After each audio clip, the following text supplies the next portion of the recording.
നമ്മുടെ രാജ്യത്തിന്റെ തകരാറിലായ സിസ്റ്റത്തിന്റെ ബലം കൊണ്ട് 10-16 വയസ്സ് മാത്രം പ്രായം വരുന്ന നമ്മുടെ സഹോദരന്മാരും സഹോദരിമാരും 20-ലധികം വരുന്നവർ സൂയിസൈഡ് ചെയ്യണം അല്ലെ, ആത്മഹത്യ.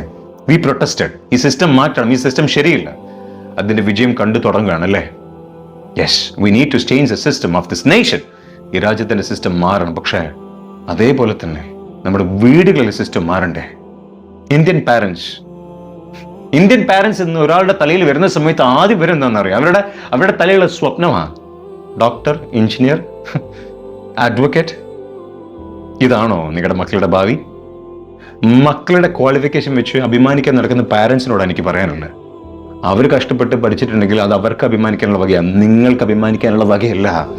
നിങ്ങൾക്ക് അഭിമാനിക്കാനുള്ള വക എന്താണെന്നറിയാം? നിങ്ങൾ നല്ലൊരു അച്ഛനായിരുന്നു, നിങ്ങൾ നല്ലൊരു അമ്മയായിരുന്നു. നല്ലൊരു അച്ഛൻ, അമ്മ എന്ന് പറഞ്ഞാൽ പഠിക്കടാ പഠിക്കടാ പഠിക്കടാ പഠിക്കടാ, നീ ഉയരത്തിലെത്തും. ഞാൻ അവനെങ്ങനെ പ്രഷർ ആക്കിയത് കൊണ്ട് അവൻ ഡോക്ടറായത് അല്ല. ചേർത്ത് പിടിക്കുന്നവരാണ് നല്ല മാതാപിതാക്കൾ. ചേർത്ത് പിടിക്കലുകൾ ഉണ്ടാവില്ല എന്നുള്ളൊരു തോന്നലുകൊണ്ട് ആ പാവം മക്കൾ ഇല്ലാണ്ടായിപ്പോയെ. അവർ തെറ്റിദ്ധരിച്ചു പോയ ഡോക്ടറാവിലാണ് ജീവിതം.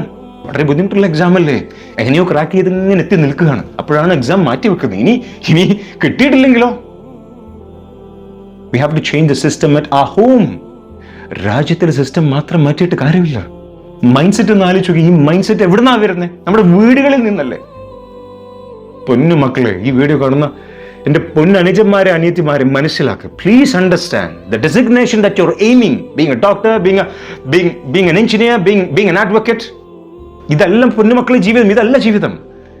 ഇങ്ങനെ ഒരുപാട് ഉയരങ്ങളിലെത്തി സമാധാനമില്ലാതെ ജീവിക്കുന്ന ഒരുപാട് മനുഷ്യന്മാരുണ്ട്. ഇവരാരും തുറന്നു പറയില്ല. ഒരുപാട് ആൾക്കാർ നേരിട്ട് കണ്ട് പരിചയമുള്ളതുകൊണ്ട് പറയുന്നത്. Please understand, this is not peace. Being a human, നല്ലൊരു മനുഷ്യനായിട്ട് ജീവിക്കാൻ ഞാനൊരു ലക്ഷ്യം വെക്കുന്ന ഒരു സമയമില്ലേ. I want to live and I want to contribute to this society. എനിക്ക് കഴിയുന്ന രീതിയിൽ. അത് ഡോക്ടറെ മാത്രം നടക്കുന്ന കാര്യമല്ല. കോൺട്രിബ്യൂഷൻ. ഒരു മനുഷ്യൻ ഏറ്റവും ആനന്ദത്തിൽ ജീവിക്കുക കോൺട്രിബ്യൂഷൻ അല്ല. നിങ്ങൾക്ക് ഇപ്പോൾ എന്ത് കൊടുക്കാൻ കഴിയും? പൊന്നുമക്കളെ, പ്ലീസ് അണ്ടർസ്റ്റാൻഡ്. ഞാൻ ഒന്നുകൂടെ പറയാണ്, ഡെസിഗ്നേഷനുമായി നിങ്ങളുടെ കോൺഫിഡൻസിനെ ബന്ധിപ്പിക്കല്ലേ. നാട്ടുകാർ തരുന്ന വിലയാണ് നിങ്ങളുടെ കോൺഫിഡൻസ് എങ്കിൽ ആ പാവം മനുഷ്യന്മാരും മരിച്ചെത്തുമാരും ചെയ്ത് അതേപോലെ തന്നെ നമ്മളും പോയി പോകും. പൊന്നുമക്കളെ, love yourself. I wish you all success.